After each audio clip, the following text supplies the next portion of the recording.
Assalamualaikum warahmatullahi wabarakatuh. Tak kenal maka tak sayang. Sudah kenal gak disayang-sayang.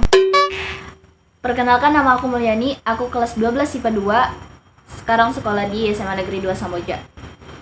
Pertama-tama terima kasih kepada Bapak Andes selaku guru ekonomi.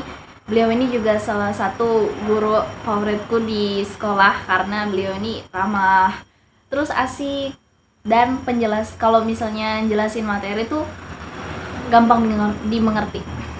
Terus mohon maaf banget karena aku uploadnya terlambat. Seharusnya 2 hari yang lalu, tapi karena videoku kena copyright dan file aslinya tuh kehapus, jadi aku nggak bisa edit ulang.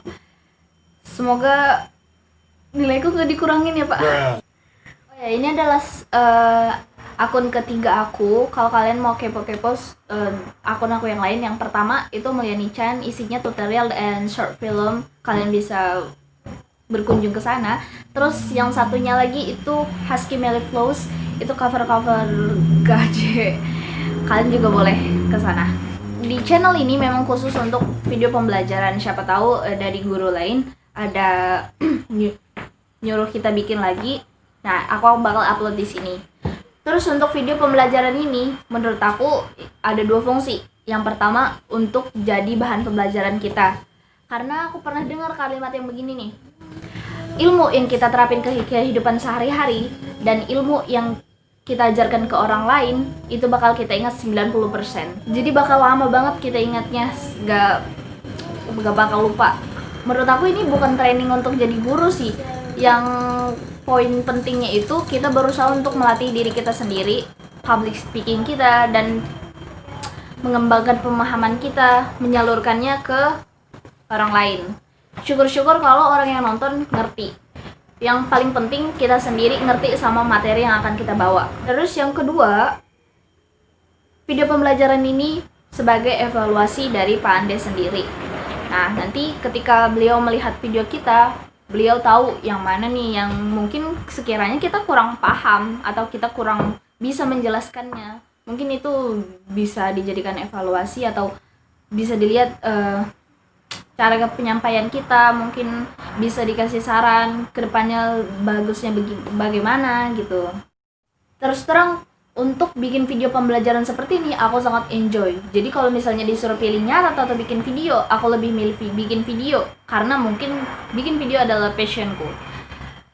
Kalau nyatat itu gimana ya, aku selalu pikir ini kedepannya berguna nggak sih, ini yang kita tulis ini nanti bakal dipakai nggak sih di ujian.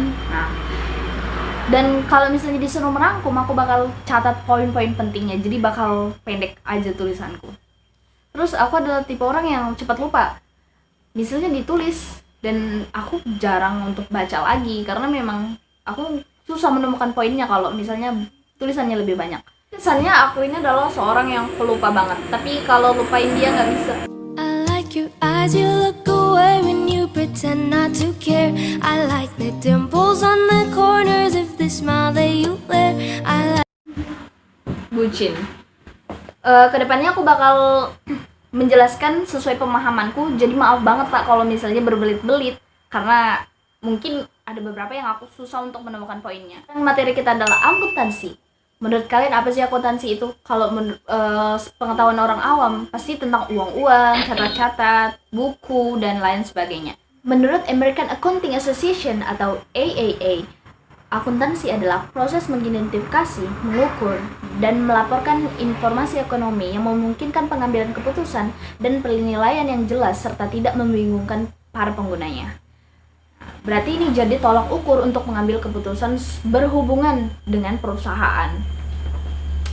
Di situ ada kata pengguna. Apa aja sih penggunanya? Penggunanya itu contohnya investor, karyawan, pemasok, pelanggan, dan lain-lain.